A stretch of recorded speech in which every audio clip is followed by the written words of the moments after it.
Okay, it's going to be a review of NXT Takeover In Your House 2021, bringing back Todd Pettengill and the In Your House theme for this NXT show. All right, so let's get down to it. First match of the night, you got Bronson Reed teaming up with MSK, Nash Carter and Wes Lee, to take on Legado del Fantasma, led by Santos Escobar. This is a winner-takes-all six-man tag team match for both the NXT North American Championship and the NXT Tag Team Championships. I guess they were trying to go back to tradition here. I think at one of the old school In Your Houses, you had the WWF title, the IC title, and the tag team titles all on the line. I think they made reference to a Diesel and Shawn Michaels match. I think it might have been against Yokozuna and Owen Hart.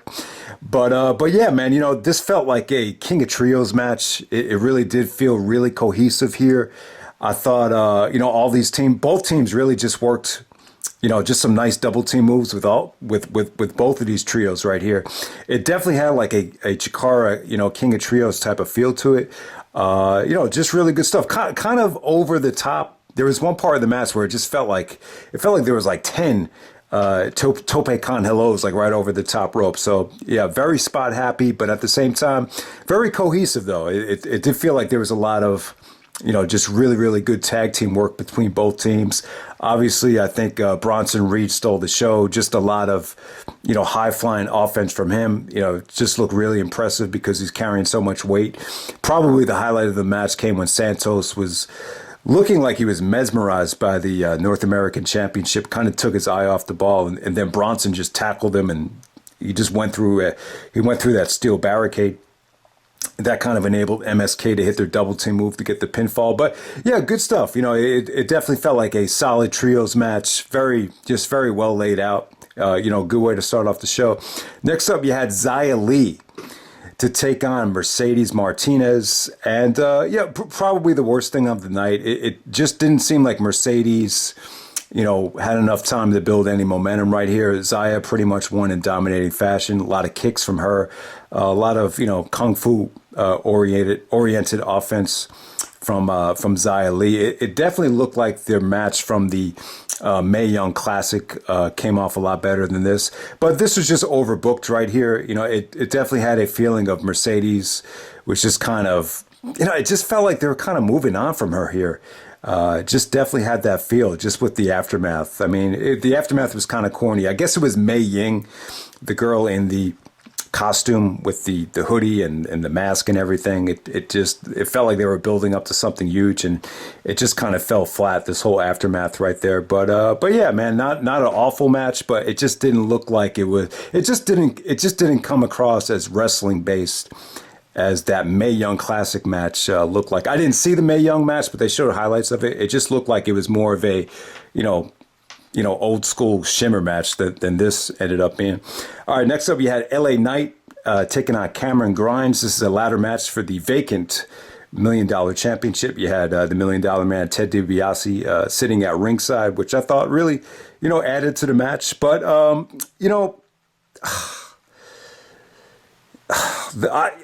recently I talked about the Angle Benoit 2 out of 3 falls match, and I gave my reasons for why I thought that should have been a ladder match. And I guess I could see why this had to be a ladder match. For the $1 Million Championship, you want that $1 Million briefcase to be suspended above the ring. The problem is I've never really watched LA Knight wrestle before, and the match really wasn't a good indication of what he can do in the ring. I just didn't get enough of a feel for how good he was. I mean, sometimes in a ladder match, it's just tough to tell. But Cameron Grimes, I'll be honest, I've never been the biggest Trevor Lee fan. When Cameron Grimes was in Pro Wrestling Guerrilla PWG, his name was Trevor Lee. I thought he was kind of overpushed. Like, he made it to the Bowl of Finals maybe twice. Maybe he even won the thing. I can't even remember. But he definitely made it to the finals at least once. I think it was against Zack Sabre Jr. in a 3-way. And he looked good here, though, man, Cameron Grimes. I mean, I'm like I said, I'm not a huge fan of his look.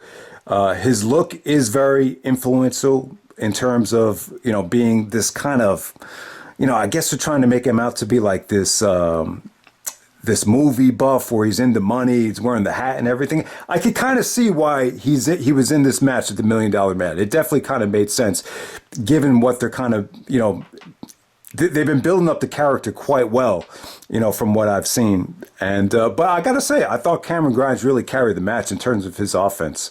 I just thought he busted out some really really nice stuff. He's got a really good moveset. Great kicks. That scoop slam that he hits in reverse is just beautiful. He hit that as well. There was actually a part in the match where LA Knight was trying to, take him off the ladder, and then he actually jumps on the scaffold right by the announce table. Then Cameron does a crossbody off the scaffold. So I thought that came off really cool. And then Cameron took a Bubba Ray Matt Hardy like bump off the ladder to end this thing. But, LA Knight looked okay. He came off like a pretty good heel, but did I see enough of this guy to really think that he has a lot of potential? I just don't know. But yeah, it was a solid ladder match right here. But I just would have been in favor of, watching these two guys wrestle in a straight up singles match. I don't know. These ladder matches in this NXT environment, with this, I don't even know what you call the new NXT arena, but just this NXT format where there's a limited crowd. I just don't think the ladder matches really work well in that atmosphere. But yeah, this is a solid ladder match. I can't say it was great. I can't say it was bad. I would say this whole undercard, it's definitely going to take a backseat to the main event. And I really wasn't thrilled about sitting through this undercard, but it wasn't like it was a waste of time. Everything was at least okay to pretty good, but it's not like I would rush out of your way to watch anything on the undercard. And then, you got Raquel Gonzalez with Dakota Kai defending her NXT Championship against Ember Moon. I thought it was a great effort from both girls. I thought Ember Moon worked her ass off. She busted out a lot of nice ace crushers. Just not pretty, but at the same time, just very hard fought. A lot of intensity. I just thought these girls gave it everything they could for the amount of time that it went. I just thought that Dakota Kai with Shotzi Blackheart, chasing her out of the ring, it kind of took away from the match for me, but it kind of neutralized the playing field. Raquel hits her, one-handed power bomb, which came off really good. I love the finish. The match as a whole, it was just okay. I can't say it was, I got to say it was kind of below average from what you would expect from the women from NXT. I mean, the standards are pretty much set high.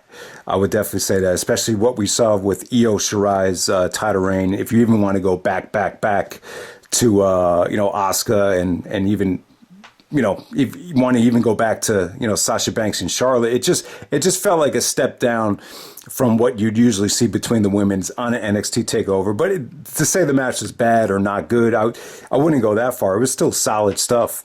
And then next up, we have the main event. We got Karrion Kross taking on Kyle O'Reilly, Adam Cole, Johnny Gargano, Pete Dunne. This is a fatal five-way match for the NXT Championship.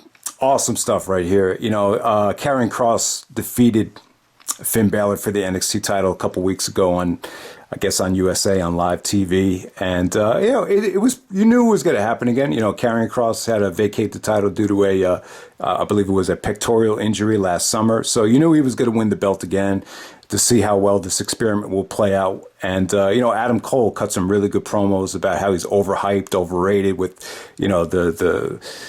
the pyro and the fire and the vampiress woman that's with him and everything. So, it's kind of a great way to kind of, get some of the hardcore fans to order the show. If you just kind of surround them with all this, NXT talent that everyone loves. I mean, these guys just know each other so well in terms of O'Reilly, Cole, and Gargano. These guys would have been the cornerstones of Gabe Sapolsky's ROH had he not gotten fired. So yeah, all these guys look great. Just beautiful sequences. I mean, to make this thing work had to be extremely difficult, but these guys know each other so well that it just felt like they were right at home. I mean, these guys, they don't do a lot of traveling. They're making good money. They're all in NXT, and I don't know if there's any plans to bring any of these guys up to the main roster. It just seems like the comfort level, the athleticism, the skill is just at an all-time high between these guys. And really, really good drama too. Good drama here. Karrion Kross did look dominant. A lot of, table bumps here. A lot of just high power moves from Karrion Kross. They really went out of their way to make him. He's kind of stuck out like the guy they were really trying to, put over to the next level. But yeah, a lot of good sequences. matches. Probably the highlight of the match came, towards the end. O'Reilly and Cole went at it pretty hard. O'Reilly eventually got Adam Cole in a leg lock, and then Karrion Kross hooked on a rear naked chin lock onto Kyle O'Reilly. And once Cole broke away from it, Kyle just kind of passed out. Great facial expressions from Kyle, though. I thought he sold it really well and, made Karrion Kross look dominant. Kind of a dark ending, kind of a disappointing ending, kind of a predictable match, especially when you see the graphic. You got that big picture of Karrion Kross, and then you have all the indie guys kind of, laid up in the background. So you kind of knew who was going over, but it was just incredible stuff. Johnny Gargano looked awesome, too. I know he's kind of a lot of people are wondering, like, is he going to be in NXT forever? But, just some of those DDTs was just so well executed, just so crisp. All these guys are just in tremendous condition.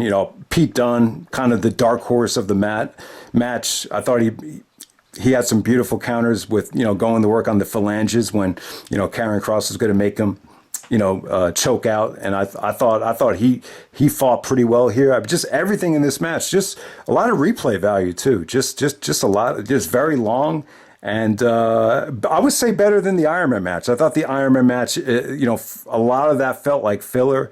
There wasn't one point in this match where I was just bored or anything. So I thought it was an awesome main event, and yeah, pretty solid undercard with a great main event. I would say pretty much the only thing the rush out of the way to see, though, is this Fatal 5-Way main event, which I think is extremely difficult, to book a match like that with a Fatal 5-Way. Triple threat matches are tough, but you got to imagine a Fatal 5-Way match.